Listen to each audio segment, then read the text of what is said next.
안녕하세요. 요즘 흐린 날씨들이 계속되면서 마음이 이유 없이 처지거나 사랑하는 사람을 보고 있는데도 또 보고 싶은 그런 감성적인 마음이 들기도 하네요. 흐린 날에 특별히 하고 싶은 것들이 있으신가요? 저는 터프한 성격이 매력적인 저의 아내와 함께 마주 앉아 곧 비가 쏟아질지도 모르니 막걸리를 미리 마셔줘야 한다며 김치전을 맛있게 부쳐 먹는 것을 좋아한답니다. 그렇게 막걸리 한 잔을 하고 나면 언제 그랬냐는 듯 날씨가 맑게 개는 날이 참 많았었는데 요즘은 흐렸다 하면 어김없이 비가 내려주니 눅눅한 날씨가 싫으면서도 신기하기는 합니다. 저는 지금 결혼 6개월 차의 풋풋한 새신랑입니다. 아내와 함께 같은 회사를 다니며 회사에서는 든든한 직장 동료로 집에서는 따뜻한 보금자리로 한참 행복하답니다. 저는 학창 시절부터 사진 촬영에 취미를 두었다가 대학 졸업 후 평소 좋아하던 잡지사에 들어가기 위해 다른 업체에서 경력을 쌓으며 이직을 준비 중이었던 30대 초반의 평범한 남자였습니다. 강남에 살고 외제차를 모는 동창들의 모습을 보는 기분이 썩 즐겁지만은 않아 그나마 연락을 하고 지내던 친구들과도 거리를 두고 지낸 지 5년, 지낼 만한 집도 어렵사리 마련하고 급할 때 이용할 교통수단으로 작은 경차 한 대를 마련해두고 평소 출퇴근은 대중교통을 이용하며 지내고 있었습니다. 그럼에도 제 삶이 부족하다 생각하거나 제게 주어진 것들이 불만스럽지는 않았어요. 일을 하다 중간에 마시는 시원한 아이스 커피가 좋았고, 일을 하지 않아도 되는 주말이면 운동화를 신고 나가 동네 곳곳의 바람을 만끽하는 것이 좋았던 평범한 날들이었기 때문입니다. 몹시 평범했고 나쁜 것 없이 무난한 삶이라 생각했었어요. 어머니께서는 늘 제게 건강함을 가지고 자랑하듯 떠들고 다니지 말라고 말씀하시고는 했었는데 그만큼 잔병치레나 큰 사고 한 번 없이 건강했던 제게 어느 날 경미한 사고가 일어나게 되었습니다. 말 그대로 매우 경미한 사고였어요. 평범한 직장인에게 일주일 만에 찾아온 꿀맛 같은 휴일. 평소처럼 운동화를 신고 동네를 걷다가 어느 주차장 앞을 지나치게 되었는데 어떤 차 한 대가 백미러로 제 팔뚝을 톡 치고 간 것입니다. 예상하지 못한 접촉에 깜짝 놀란 저는 더 크게 다치기 전에 그 차를 서둘러 피해보려다가 그만 제 발에 접질려 아스팔트 바닥에 넘어져 버렸고 그 바람에 팔꿈치가 바닥에 갈려 흉측한 상처를 만들어내고 있었습니다. 아프다거나 저를 치고 간 차에 대해 화가 났다고 하기보다는 멍청하게 깜짝 놀라며 그 자리에 쿵 하고 넘어져 버린 제 모습이 창피하고 부끄러웠어요. 그래서 꼭 오뚜기가 쓰러졌다가 다시 일어나는 것처럼 빠른 속도로 자리를 털고 벌떡 일어났고 비슷한 속도로 차 문이 열리고 운전대를 잡으셨던 아주머니께서 달려 나오셨습니다. 직접 부딪힌 저 자신조차도 어디를 부딪혔었는지 기억이 안 날 만큼 멀쩡했던 터라 제 눈은 오히려 백미러가 망가지지는 않았는지부터를 쫓고 있었습니다. 차에서 내리자마자 제 팔꿈치를 살피며 긴장한 목소리로 사과를 건네시던 아주머니의 놀라서 당황하시는 모습이 꼭 4년 전 처음으로 면허를 따고 운전을 시작하신 저희 어머니를 보는 것 같아 낯설지 않았습니다. 저도 놀라기야 했지만 저보다 더 놀란 사람은 아마 아주머니일 것이라는 생각이 자연스레 들었어요. 그래서 정말 멀쩡히 괜찮다는 것을 보여드리고 싶은 마음이 굴뚝 같았습니다. 죄송합니다. 죄송합니다. 피가 많이 나요. 어쩜 좋아. 죄송합니다. 지금 바로 병원부터 가요. 정말 죄송합니다. 아들뻘인 남자에게 두 손을 싹싹 빌며 사과를 하시는 아주머니의 모습을 보고 있으니 죄책감이 밀려들었어요. 정말 괜찮았기 때문입니다. 아주머니, 저 괜찮아요. 백미러에 심하게 부딪힌 것도 아니고 놀라서 제가 제 발에 걸려 넘어진 거예요. 정말 괜찮아요. 병원 갈 정도는 더더욱 아니고요. 제가 괜히 놀라 제 발에 걸려 넘어지는 바람에 도리어 아주머니께서 많이 놀라신 건 아닌지 죄송해요. 저의 사과에 아주머니는 격하게 고개를 저으시며 결코 아니라고 피가 이렇게 나는데 어떻게 병원에 가지를 않을 수가 있냐며 자꾸 미안하다는 말씀을 되풀이 하셨습니다. 정말이지 죄송하고 창피해서 도로변에 있는 맨홀 뚜껑을 열고 숨어버리고 싶었어요. 나름 인생의 첫 교통사고인 만큼 사실 속으로는 심장이 숨가쁜 뜀박질을 하고 있었지만 말이에요. 걱정이 담긴 아주머니의 난리에 상처를 한 번 더 들여다보니 그제야 조금씩 팔꿈치가 따갑게 느껴지기 시작했습니다. 하지만 겨우 이런 상처로 병원에서 치료를 받는 제 모습을 생각하니 민망함에 도저히 용기가 나지 않았습니다. 병원으로 데려다 주시겠다고 병원부터 가자는 아주머니의 말씀을 계속 거절하자 아주머니는 다른 제안을 내놓으셨습니다. 교통사고라는 게 당장은 놀라서 고통이 느껴지지 않더라도 시간이 지나면 어디 한 곳이 아픈 게 느껴지거나 한다며 조금이라도 불편하거나 문제가 생기면 곧바로 연락을 달라고 연락처를 주시는 아주머니.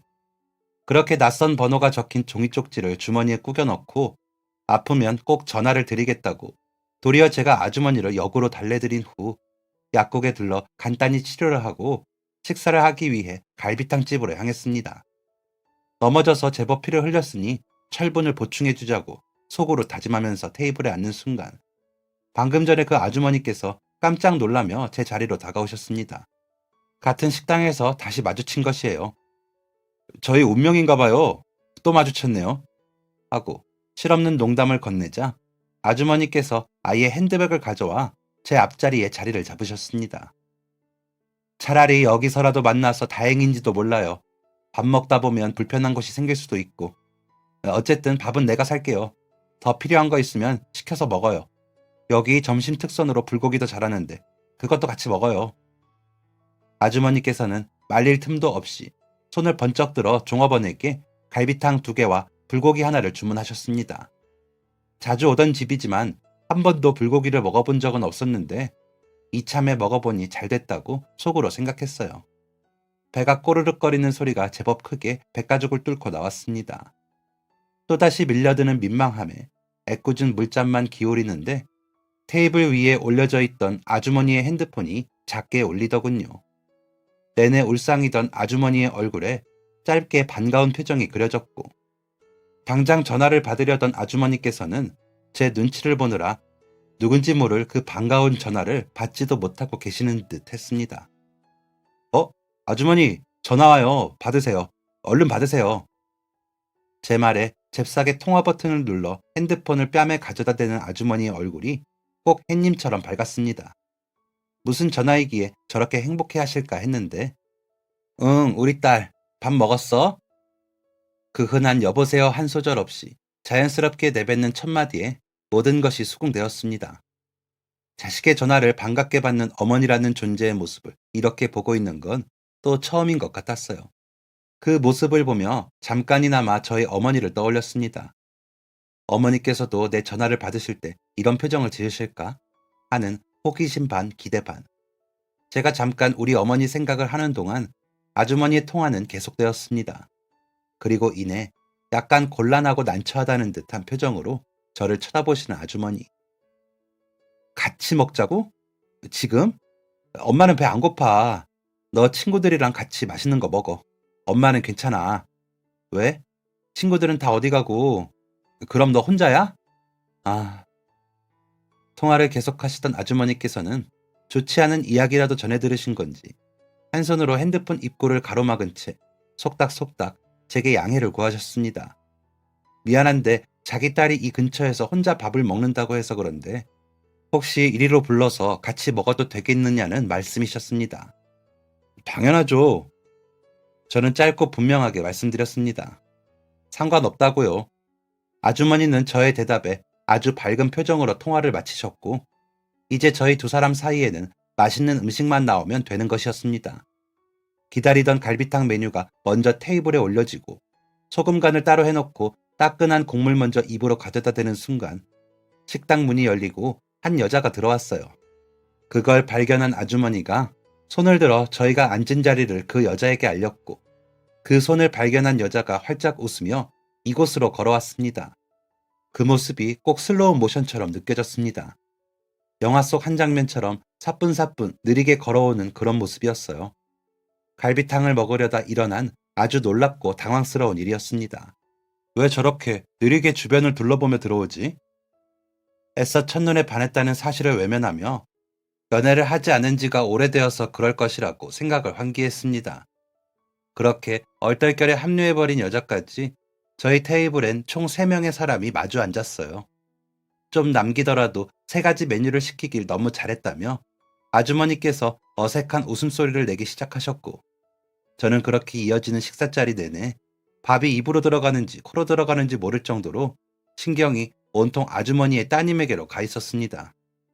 첫눈에 반한 것을 더 이상 부정할 수 없게 되어버린 저였지만, 그렇다고 그런 자리에서 대뜸 따님에게 관심을 표할 수도 없는 상황이었어요. 에라이 땡땡땡, 너가 외로움에 목이 말랐구나 하고 속으로 되뇌이며 마음을 떨쳐버렸습니다. 식사가 끝난 후에도 연신 미안하다고 사과를 하신 아주머니와 대충 상처 위에 던져붙인 밴드 안에서 피딱지가 말라 팔을 접을 때마다 살갗이 당겨지는 기분에 괜히 더 민망해하던 그때의 어색한 공기가 아직까지 생생합니다. 그렇게 살아있는 영화 같았던 어느 햇살 좋은 날에 제 드라마는 서운하지만 제 머리 위 무지개 너머로 뭉게뭉게 잘도 잊혀져 갔습니다. 그로부터 3개월 정도가 흘렀던 것 같아요. 그날 팔꿈치에 생겼던 상처는 흉터 하나 없이 깨끗하게 아물었고, 그에 따라 그날의 기억도 흐릿해졌을 무렵입니다. 언제나와 같은 평범한 일상을 보내는 저의 앞에 그 여자가 나타나기 시작했습니다. 이상한 우연이 계속된 것입니다. 쓰고 있던 밥솥이 며칠 전부터 먹통이 됐다가 말았다가를 반복하기에 보내질 준비를 하고 급한 대로 중고 밥솥이라도 하나 구해보려던 참으로 유명하다는 당근마켓 어플을 다운받았어요. 생각해보면 평소 중고 거래는 잘 하지도 않았던 제가 갑자기 중고 밥솥을 하나 사겠다고 그 어플을 다운받은 것부터가 우연의 시작이었는지도 모르겠습니다. 거래를 할 동네 설정을 하고 밥솥을 검색했더니 몇 개 나오는 게 없어 그냥 가장 위에 있는 깨끗한 사진을 클릭했습니다. 채팅으로 약속 시간을 정하고 현금을 준비해 나간 곳에서 사진 속 밥솥을 들고 멀뚱멀뚱 주위를 둘러보는 한 여자를 보고 깜짝 놀랐어요. 3개월 전 경미한 교통사고로 인해 함께 밥을 먹게 되었던 바로 그때 그 여자였습니다. 밥솥 판매하시는 분 맞느냐고 묻는 저의 얼굴을 확인한 여자 역시도 제 얼굴을 기억하는 표정이었습니다. 반가운 마음이 들통날까 명치를 힘주어 움켜쥐고 뒤돌아 심호흡을 했습니다. 안녕하셨어요. 어색한 인사가 오고 가고 이렇게 다시 만난 우리의 운명이 필연 같다고 속으로 외치면서도 바보처럼 말 한마디를 더 걸어보지 못하고 밥솥과 현금만 주고받은 채 등을 돌려야 했습니다. 멀리 걸어가다 살며시 뒤를 돌아 그 여자가 서 있던 곳을 바라보았을 땐 이미 저만치 걸어가고 까만 점이 되어버린 그 여자의 뒷모습만 보일 뿐이었어요. 집으로 돌아와 그녀와 나누었던 채팅창에 뭐라도 보내볼까 무지하게 고민을 했지만 그녀의 입장에서 그런 저의 행동이 불쾌감을 줄지도 모른다는 생각에 저는 그냥 어플을 삭제해버리는 것으로 마음을 달랬습니다. 지금 생각해도 그때의 저는 참 소심하게 짝이 없는 남자였네요. 그리고 한 달 정도 후 저는 소심했던 그날의 제게 기립박수를 보냈습니다. 저는 그때 한참 이직 준비를 하고 있었는데 다니던 회사를 그만두고 오랫동안 준비했던 회사에 드디어 대리 직급을 달고 입사를 하게 되었어요. 그런데 첫 출근을 하던 그날 그 여자를 다시 만나게 되고 만 것입니다. 첫 출근을 위해 자리를 배정받고 업무 시작 전 간단한 정비를 하기 위해 들른 탕비실. 탕비실에 있는 최신식 커피 머신을 한 번도 사용해 본 적이 없어 작동법이 익숙하지 않아 버벅거리고 있는데 다가와 알려준 사람이 그 여자였습니다. 깜짝 놀라던 그 여자의 얼굴이 아직도 선명한데 그 여자가 바라본 제 얼굴은 또 어땠을지 생각하면 조금 착잡하기도 합니다. 아마 뜨거운 가스불에 과하게 구워진 마른 오징어처럼 우스꽝스러운 모습이었을 겁니다. 하지만 놀라기도 잠시 여자와 제가 같은 회사 같은 층에서 일을 하게 되었다는 것이 소름 돋도록 반가웠어요. 저희는 서로 다른 부서였고 여자는 다른 팀의 주임으로 근무를 하고 있었습니다. 비록 다른 부서에서 일을 하고 있지만 이곳에서 다시 만났다는 것에 대한 내적 반가움을 숨길 수가 없었던 저였어요. 목이 자주 마르다는 핑계로 탕비실을 자주 드나들며 그녀와 마주치기를 기다렸습니다. 아무도 그런 저의 꿍꿍이를 몰랐겠지만 저만이 알고 있던 저의 큰 그림이었죠. 어떤 말을 건네어 볼지 속으로 수백 번 시뮬레이션을 해보면서 말입니다. 그리고 오후 4시경 탕비실에서 그녀가 다시 나타났습니다. 그토록 기다리던 그녀와의 재회이지만 막상 눈앞에 마주하니 머리가 새하얘졌어요. 수백 번 연습했던 별것 아닌 소소한 대화는 흔적도 없이 머릿속에서 지워졌습니다. 그런데 거기까지는 그래도 문제없이 무난했던 상황이 발칵 뒤집히고 맙니다. 결국 아무 말도 걸어보지 못하고 부끄러움에 서둘러 탕비실을 빠져나가려던 제가 그만 손에 들고 있는 머그컵을 그녀의 옷에 쏟게 되어버린 것입니다. 완전 대형 사고이지 않습니까? 차라리 아무런 말 없이 그냥 지나갔더라면 더 나은 상황이 되는 상황이었습니다. 말을 못 거는 것도 한심한데 커피나 쏟고 있다니. 당황스러움과 약간의 짜증이 섞여 있는 여자의 얼굴에 덜컥 겁이 났습니다. 난 끝이다. 허겁지겁 그녀에게 티슈를 건넸어요. 하지만 급하게 블라우스에 묻은 커피를 닦아내 보아도 이미 물들어버린 자국은 쉽게 지워지지 않았고 저는 울상이 되어 입고 있던 가디건을 벗어 서둘러 그녀에게 건넸습니다. 죄송합니다. 이거라도 괜찮으시면. 필요 없다고 됐다고 말하던 그녀가 거울에 비친 자신의 모습을 보고는 결국 한숨을 내쉬며 가디건을 받게 됩니다. 여자는 저를 한번 위아래로 째려보고는 탕비실 문을 나섰고 하루 종일 탕비실을 서성이며 그녀에게 말 한마디라도 더 붙여보려고 애를 썼던 저는 허탈한 마음으로 자리에 돌아갈 수밖에 없었어요. 바보 같은 제 자신을 탓하고 또 탓했습니다. 그렇게 저는 다음 날부터는 아예 탕비실 근처에 얼씬거리지도 못하게 되었습니다. 한 번 더 사과라도 하고 싶어 탕비실로 걸어갔다가도 그날의 매서운 눈빛을 생각하면 다시 자리로 발걸음을 돌릴 수밖에 없었어요. 그저 바쁘게 돌아가는 사무실 칸막이들 너머로 멀찌감치 보이는 그녀에게 속으로 사죄를 할 뿐이었습니다. 그렇게 며칠을 흘려보냈을까요? 그녀에 대한 마음도 미안함도 차마 돌려받지 못한 가디건도 그렇게 흐르는 시간과 함께 떠나보내야만 하는 것인 줄로만 알았습니다. 거의 포기 상태였어요. 인생의 대실패를 맛본 사람 마냥 여전히 침울한 저의 앞에 여자가 직접 모습을 나타내기 전까지는 말입니다. 그날은 고된 일주일을 보내고 체력이 바닥났던 목요일 밤이었습니다. 얼른 주말이 오기를 손꼽아 세어보며 금요일 하루만 더 출근을 하면 된다는 생각에 제법 발걸음이 가벼웠던 저녁이었어요. 엘리베이터에서 내렸는데 회사 출입문 앞에 분홍색 종이 가방을 손에 쥐고 서 있는 그녀를 보았습니다. 고장난 발걸음으로 뚜벅뚜벅 어색하게 걷는 제게 한 손을 들어 보이며 저만큼이나 어색한 인사를 건네던 그녀. 가까스로 바로 앞까지 다가간 제게 그녀가 종이 가방을 불쑥 내밀었습니다. 가디건 잘 입었어요. 저는 바보같이 덜덜 떨리는 손으로 종이 가방을 받아들었고 떨리는 손만큼이나 방정맞게 흔들리는 목소리로 말했습니다. 그땐 정말 죄송했어요. 잔뜩 긴장을 한 탓에 뭐라 말로 표현할 수 없을 만큼 민망한 목소리가 튀어나가고 창피한 마음에 얼굴이 붉게 달아오르기도 전에 그녀가 푹하고 작은 웃음을 터뜨렸습니다. 놀라서 굳은 채 그녀의 얼굴을 빤히 바라보는 저에게 그녀는 말했어요. 그렇게 미안하면 밥이라도 사시던가요. 너무 미안해 하시니까 제가 오히려 더 죄송한데요. 탕비실도 일부러 이용 안 하시고 저 피하셨죠? 그녀의 입에서 나온 말에 멍하니 굳어버렸습니다. 밥? 밥 한 글자만이 제 귓가에 윙윙 맴돌았고 저는 그럴싸한 대답도 하지 못한 채 그녀의 손에 이끌린 건지 제가 이끄는 건지 모를 어딘가로 향하게 되었습니다. 두루치기를 정말 맛있게 하는 어느 한식 식당이었습니다. 익숙한 듯 식당 사장님과 안부를 주고받고 이 자리가 제일 찬바람이 덜 든다며 안쪽 자리를 저에게 앉히던 그녀를 보며 저의 심장은 제발 좀 밖으로 꺼내달라는 듯 힘차게 요동치고 있었어요. 이 집 두루치기가 소주와 참 잘 어울린다며 식사를 하면서 가볍게 반주를 곁들이게 된 저희는 별다른 대화를 하지는 않았지만 즐겁고 따뜻한 분위기를 서로 주고받는 듯한 느낌이었습니다. 뭐라고 표현할 수는 없지만 요약하자면 그날 그 자리에서 아주 행복했다는 뜻이에요.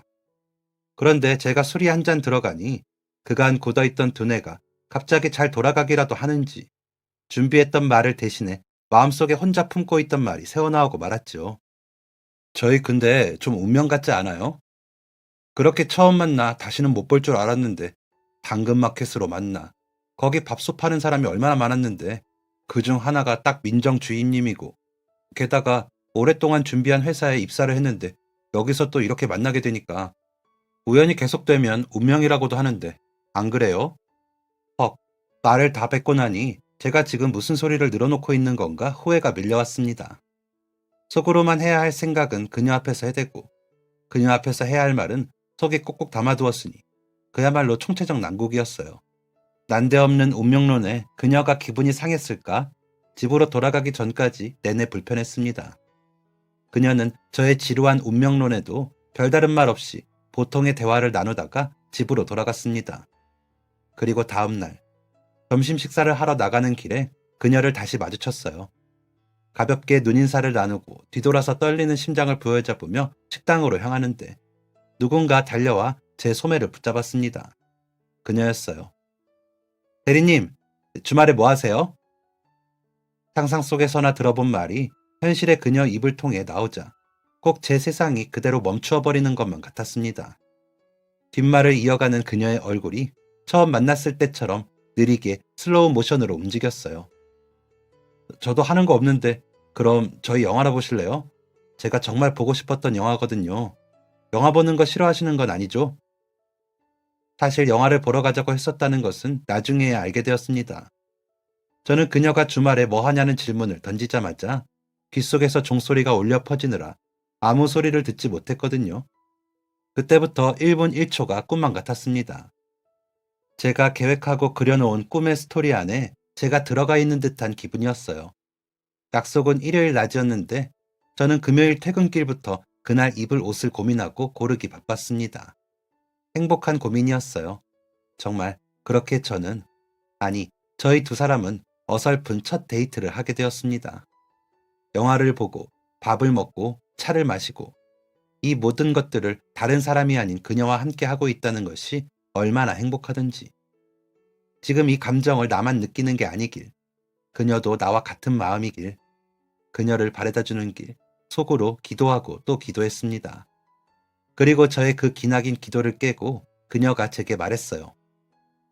어제 대리님이 저한테 우연히 계속되면 운명이라고 하기에 저도 궁금해졌어요. 우리가 진짜 운명인지. 그렇게 저희는 연애를 시작하게 되었습니다.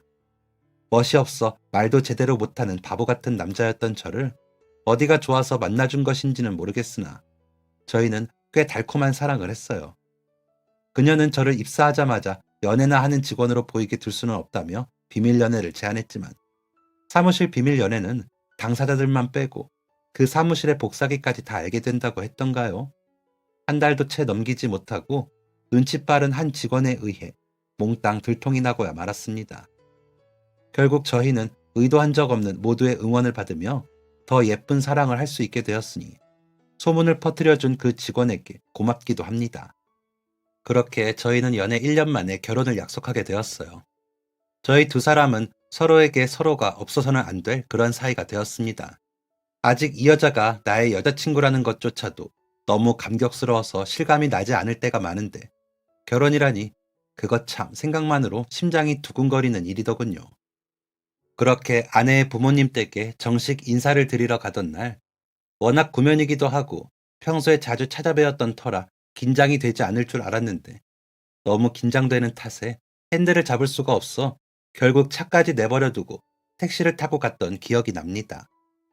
평소와는 달리 뭔가 정식 인사를 드린다고 생각하니 저희 결혼하게 해주십시오. 민정 씨를 제게 주십시오. 까지는 아니더라도 그와 비슷한 어떤 말을 해야 할 것만 같아 더욱더 긴장되었던 것 같습니다.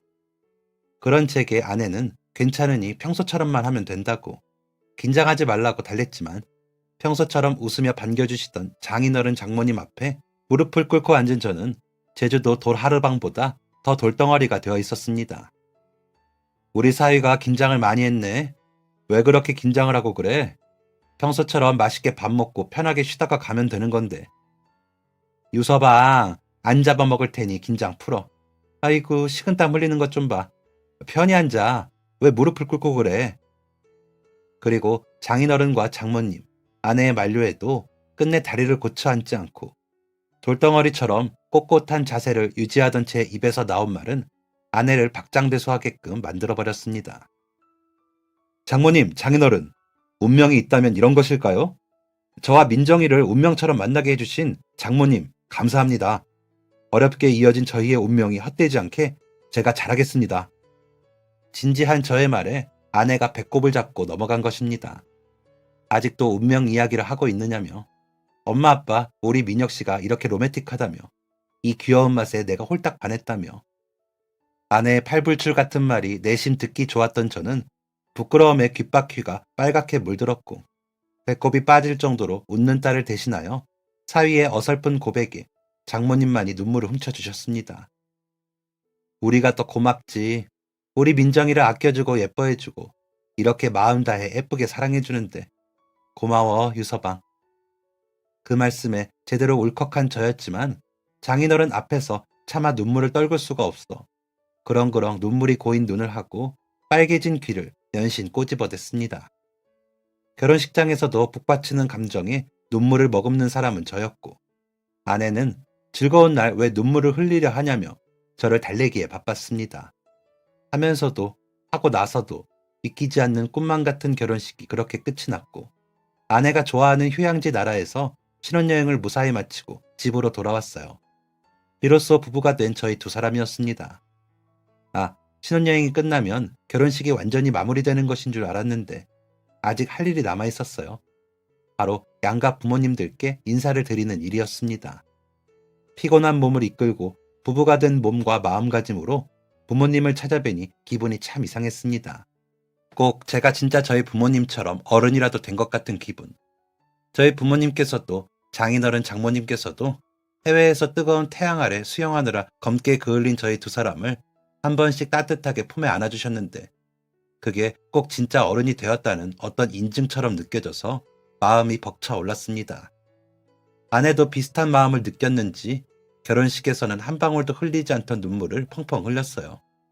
그리고 저희는 어린 민정양의 추억이 깃든 오래된 앨범 하나를 챙겨 작은 침대 위에 걸터앉게 되었습니다. 가끔씩 아내 몰래 장모님께서 어린 시절 사진을 한 장씩 꺼내어 보여주시기는 했었지만 이렇게 본격적으로 앨범을 펼쳐두고 아내의 일대기를 돌아보는 시간을 가지는 것은 처음 있는 일이었습니다. 앨범의 첫째 장에는 아내의 돌사진이 커다랗게 끼워져 있었고 한 장씩 한 장씩 넘기며 아내는 기억나지 않는 어린 시절을 기억해보겠다며 낑낑거렸어요. 그런 아내의 모습이 귀엽게만 느껴지던 그 순간 사진과 사진 사이에 함께 끼워져 있던 어느 사진 한 장이 발등위로 툭 떨어졌습니다. 어린 아내가 환하게 웃고 있는 사진이었어요. 그리고 그 옆에서 어색한 웃음을 지으며 아내의 눈치를 보고 있는 한 남자아이의 얼굴은 저를 그만 깜짝 놀라게 했습니다. 믿을 수가 없는 사진 속 남자아이의 얼굴에 그 자리에서 벌떡 일어났다가 맨바닥에 힘없이 자빠졌어요. 이게 지금 무슨 상황이지? 놀란 채가 갑자기 이상한 행동을 하자 덩달아 놀란 아내가 왜 그러냐고 다그쳤습니다. 그런 아내에게 사진 속 남자아이를 가리키며 물었어요. 여보, 얘 기억나? 글쎄, 난 잘 기억이 안 나는데. 왜 그래? 혹시 당신이 아는 사람이야? 아내는 사진 속 남자아이가 기억나지 않는다고 말했습니다. 저는 보고 있으면서도 도저히 믿기지 않는 얼굴로 다시 한번 아내를 향해 사진 속 남자아이를 가리켰어요. 이거 나야. 나 어릴 때 모습이야. 아내는 무슨 소리냐는 듯 황당해했고 몇 초 지나지 않아 이게 정말 당신이냐며 신기하다는 듯 미소를 지었습니다. 그때 우리 진짜 운명 맞나 보네. 작게 속삭이는 아내의 말을 끝으로 방문이 열리고 장모님께서 들어오셨습니다. 과일 좀 들어. 장모님께서는 초록빛의 도자기 접시 위에 빨간 수박을 썰어 가져다 주셨습니다. 그런 장모님을 바라보는 아내의 두 눈망울이 호기심으로 반짝 빛났어요. 그리고 사진 속 남자아이가 저라는 이야기를 들으신 장모님은 충격에 빠진 듯 한 손으로 입을 가리며 바닥에 주저앉아 버리셨습니다. 소란한 분위기에 궁금함을 참지 못한 장인어른까지 아내의 방에 모이고 나서야 놀라서 몇 번이고 사진 속 남자아이와 저를 번갈아 보기만 하시던 장모님의 이야기 보따리가 풀렸습니다. 민정이 7살 되던 해 어린이날이었을 거야. 민정아빠 출장 때문에 어린이날인데도 집에 못 오게 돼서 민정이하고 나하고 둘이서만 어린이날을 보내야 했지. 민정이한테 민정아, 너 어린이날에 뭐 하고 싶어? 민정이가 제일 하고 싶은 거 엄마가 들어줄게. 했더니 민정이가 한참을 고민하다가 놀이동산에 가고 싶다고 하더라. 아빠 없이 보내야 하는 걸 알게 되면 애가 얼마나 실망을 할까 걱정해 잠도 편히 못 잤어. 아니나 다를까. 어린이날 아침이 밝았는데도 아빠가 보이질 않으니 민정이가 풀이 죽더라고. 힘없이 처진 애를 들쳐업고 놀이동산으로 향했어. 손에 풍선도 쥐어주고 머리띠도 사주고 사탕까지 사 먹였는데도 자꾸 입구 쪽만 바라보더라. 아빠는 일하느라 못 온다고 말을 했는데도 늦게라도 아빠가 올 거라고 믿었던 모양인가 봐. 장모님께서는 그때 감정이 떠오르는지 휴지를 뜯어 눈가를 훔치며 뒷이야기를 이어가셨어요.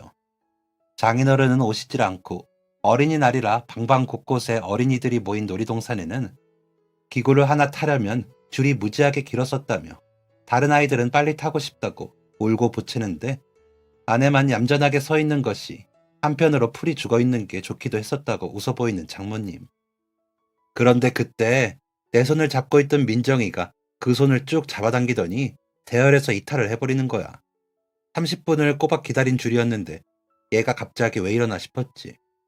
민정아, 화장실 가고 싶어? 묻는데 대답은 하지 않고 나를 어디로 자꾸 끌고 가더라. 그런 행동은 처음 보이는 거라 많이 당황했었어.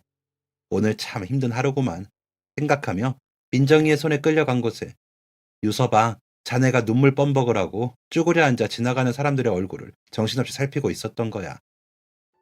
장모님의 이야기에 아내의 눈이 휘둥그레졌습니다. 와, 도대체 우린 얼마나 어릴 때부터 운명의 실로 연결되어 있었던 걸까? 신기해 죽겠다는 얼굴을 하고 장난스럽게 물어오는 아내의 목소리 뒤로 그날의 기억이 희미하게 머릿속을 스쳐갔습니다. 빠르게 지나가는 어른들의 팔과 다리, 손에 쥐고 있다 놓쳐버려 하늘 높이 날아가 버린 파란색 풍선, 무서워서 엉엉 소리도 나오지 않아 눈물만 주룩주룩 흘렸던 그날, 제가 7살이던 해입니다. 그날은 어린이날과 어버이날을 맞이해 대가족이 모여 여행을 하던 날이었어요. 어린이날에는 꼭 놀이동산을 가고 싶다는 사촌형 누나들의 말대로 저희 식구들은 그 많은 숫자가 짝을 지어 놀이동산을 누비며 돌아다녔었습니다.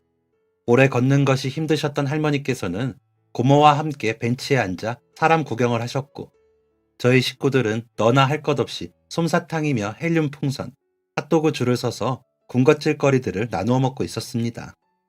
그야말로 정신이 없는 날이었고 그중 가장 작은 키였던 저는 어머니의 손을 놓는 순간 바쁘게 움직이는 다른 어른들의 다리에 휩쓸려 저 먼 곳으로 떨어져 버릴 것 같았죠. 하지만 그런 일은 일어나지 않았습니다. 어머니는 제 손을 놓지 않고 있었기 때문입니다. 하지만 문제는 고모와 함께 다른 곳에 계시던 할머니께서 어지럼증을 호소하시면서부터 일어났어요. 전화를 받고 놀란 아버지와 어머니께서 저를 사촌들 사이에 놀도록 내버려 두고 할머니가 계신 곳으로 가신 것입니다. 아마 그 사이에 저를 내버려 두고 가면 다시 돌아올 때까지 사촌들 틈에 잘 놀고 있을 것이라고 생각했던 모양이에요. 하지만 그때 마침 요란한 음악 소리와 함께 커다란 캐릭터 옷을 입은 사람들의 퍼레이드가 시작되었고 사촌 형과 누나들은 흥분을 가라앉히지 못하고 그 대열에 합류했습니다. 함께 계셨던 삼촌과 숙모들도 형과 누나의 뒤를 따라 그 대열에 합류하셨고 혼자 있으면 안 되겠다는 생각에 그 사이를 비집고 들어가 시끄러운 음악 소리가 빨리 멈추기만을 기도했습니다. 그리고 음악이 끝나면서 사람들이 하나둘 흩어졌고 정신이 없는 와중에 주변을 다급하게 둘러보았을 땐 이미 모두 어디론가 사라져버린 후였습니다. 그때 눈물보다 더 먼저 제 머릿속에 든 생각은 할머니가 계셨던 곳을 아니까 그곳에 제가 직접 가서 어머니와 아버지를 만나야겠다는 생각이었습니다. 그래서 빠른 걸음으로 뛰다시피 할머니가 계셨던 곳을 찾아다녔어요. 하지만 7살의 저에게 놀이동산은 생각보다 훨씬 더 넓은 곳이었고 끝내 어머니를 만나지 못하고 비슷한 곳에 혼자 서서 참았던 눈물을 터뜨린 것입니다. 그때 제 앞에 나타난 사람이 장모님과 어린 민정이었던 거예요. 왕방울 같은 머리를 따아올린 여자아이와 함께 제게 다정하게 물어오시던 젊은 아주머니. 엄마는 어디 갔어? 아빠는? 왜 혼자 울고 있니? 안내 방송을 해달라고 직원에게 부탁하고 자꾸 도시락을 먹어야 하니 울지 말라고 다그치는 무서운 여자아이와 함께 김밥을 나눠 먹었었습니다. 마음은 김밥이고 뭐고 엉엉 울면서 엄마만 부르짖고 싶었는데 억지로 입을 열고 젓가락을 쑤셔 넣는 아이의 힘은 당해낼 방법이 없었어요. 울며 겨자 먹기로 한 입 베어문 김밥은 왜 또 그렇게 맛이 있던지. 그 달콤하고 고소한 맛에 잠시 제가 부모님을 잃어버린 아이라는 것도 잊은 채 그 여자아이가 시키는 대로 소꿉놀이를 했습니다. 김밥을 다 먹고 나니 소꿉놀이에 흥미가 떨어진 듯 사진이나 찍자라고 터프하게 말하던 여자아이가 지금의 제 아내라니 믿기지 않았습니다. 기억 속 그날의 이야기를 장모님과 함께 풀어내고 나니 지금 이 상황을 설명할 단어가 하나뿐이라는 생각이 들었어요. 이야기를 마치고 저와 눈이 마주친 장모님께서 푹 하고 웃음을 터뜨렸습니다. 그걸 본 아내도 덩달아 웃기 시작했어요. 장인어른이 두툼한 손으로 제 어깨를 두드려 주시고 저희는 동시에 말했습니다.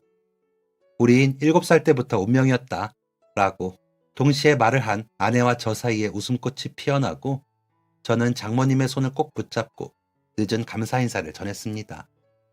아내와 저의 운명은 전부 장모님께서 만들어주신 거라고, 장모님 덕분에 제가 이렇게 어지고 멋진 여자를 사랑할 수 있게 되었다고, 정말 감사했다고 말이에요. 그렇게 처가댁에서 의미 있는 시간을 보내고 집으로 돌아가 잠자리에 들기 전 부모님께 전화를 걸었어요. 항상 그때를 떠올리면 미안한 마음뿐이라고 눈물을 흘리셔서 사춘기 때 이후로는 더 이상 그날의 이야기를 꺼낸 적이 없었는데 아무리 그렇다고 해도 이 중요한 사실을 알려드리지 않을 수는 없었습니다. 이야기를 전해들은 어머니께서 훌쩍이는 소리가 들려왔어요. 참 귀중한 인연이다, 아들아. 어떻게 이런 인연이. 너 그때 잃어버렸다는 말 듣고 엄마 아빠는 세상이 무너지는 줄 알았는데 그때 그렇게 가슴이 아팠던 게 지금 훨씬 더 좋은 복이 되어 돌아왔구나. 믿을 수가 없어, 정말. 이렇게 될 인연이었나 보다. 감사해서 이걸 다 어떻게 갚니? 민정이한테 잘해라. 민정이가 그때 널 그렇게 알아보고 발견한 덕분에 너도 무사히 집으로 돌아갈 수 있었던 거야. 알았지? 어머니와 전화를 끊고 제가 통화를 하는 사이 곤히 잠들어 버린 아내를 보고 있으니 저도 눈물이 핑 돌았습니다. 아내가 좋은 사람인 것은 장모님의 성품을 닮아 그런 것이었어요.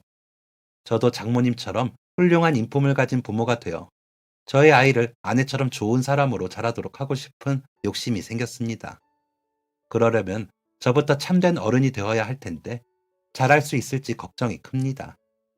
어렵게 돌고 돌아 제게 온 소중한 인연을 놓치지 않도록 평생토록 아끼고 사랑하며 웃게 만들어주고 싶어요. 하루는 장모님께 좋은 사위가 되려면 어떻게 하면 되느냐고 여쭈어 본 적이 있습니다. 그 말에 담긴 의미는 하고 싶은 것 있으시면 다 해드리겠다는 의미를 포함하고 있었는데 장모님께서는 이렇게 대답을 해주시더라고요. 좋은 사위 되는 방법이 따로 있을 리가 있나? 내 딸이 선택한 우리의 또 다른 가족인데 이미 그것만으로도 우리에게는 좋은 인연이고 좋은 사람인데 뭐하러 좋은 사위가 되는 방법까지 고민을 해. 유서방, 우리한테 잘하려고 할 필요 없어. 그저 우리 민정이하고 크게 싸우지 않고 알콩달콩 서로를 생각하며 예쁘게 살아가는 것. 그게 제일 중요하지. 유서방, 우리는 말이야, 다른 거 다 필요 없어. 그저 두 사람 건강하고 행복하게 잘 사는 게 최고지. 비가 와도 눈이 와도 바람이 불어도 지금 잡은 두 손 꼭 붙잡고 놓지 않고 서로가 서로에게 어깨를 내어줄 수 있는 그런 사이로 평생을 사는 것. 부모가 자식한테 바라는 것이 그거 말고 뭐가 더 있겠어. 그러니 건강하고 행복하게 살 궁리만 하기에도 시간이 모자라. 우리 생각은 할 필요가 없어. 알았지? 장모님의 말씀에 가슴이 찌르르 울렸습니다. 비가 와도 눈이 와도 바람이 불어도 지금 잡은 두 손을 꼭 붙잡고 건강하고 행복하게 사는 것. 제가 꿈꾸고 아내가 꿈꾸고 또 세상을 살아가는 많은 부부들이 미래를 약속하며 기도하고 바라는 점 아닐까요? 처음 아내가 제 여자친구가 되었을 때 이 사람이 나의 여자친구인 게 믿기지 않았던 밤들이 많았어요. 두근거리는 마음에 혼자서 이불을 펄럭이며 생각에 잠겼던 날들. 이제는 부부가 되어 이 사람이 나의 아내라는 것이 믿기지 않는 밤들이 있습니다.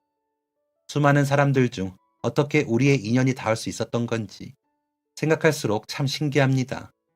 겁도 많고 눈물도 많았던 제게 다가와 주었던 아내와 그 아내가 쏙 빼닮은 훌륭하신 장모님. 이제는 운명이란 누군가에 의해서 만들어지는 것이 아니라 스스로가 만들어가는 것 같다는 생각이 듭니다. 하늘에서 뚝 떨어지는 것이 아니라 매 순간마다 선택에 의해 자연스럽게 연결되고 만들어지는 것인 것 같아요. 세상에 많고 많은 사람들 중에 나를 선택해줘서 어려운 발걸음으로 내게 와줘서 너무 고맙고 감사합니다. 여러분, 오늘은 여러분이 선택했던 여러분의 운명에 대해 한번 생각해 보시는 건 어떠세요? 여러분에게는 어떤 인연이 있었고 어떤 운명이 있었는지 궁금합니다. 그리고 저보다 인생 선배님들이 계신다면 그 인연을 지키며 이어가기 위해서는 어떤 노력이 더 필요한지도 배우고 싶어요. 오늘은 꼭 생각해 보세요. 여러분의 운명과 인연에 대해서 말입니다. 겁도 많고 부끄러움도 많은 소심한 남자의 이야기를 끝까지 들어주셔서 감사합니다. 비록 얼굴도 모르고 서로에 대해 아는 것은 없지만 어쩌면 여러분과 저 사이에도 어떠한 운명의 실이 연결되어 있는지도 모를 일 아닐까요? 그럼 그 인연에 오늘도 감사하며 이 글을 마치겠습니다. 감사합니다. 늘 건강하세요. 지금까지 사연 들어주셔서 감사합니다. 사연이 재밌으셨다면 구독과 좋아요를 눌러주세요. 감사합니다. 안녕히 계세요.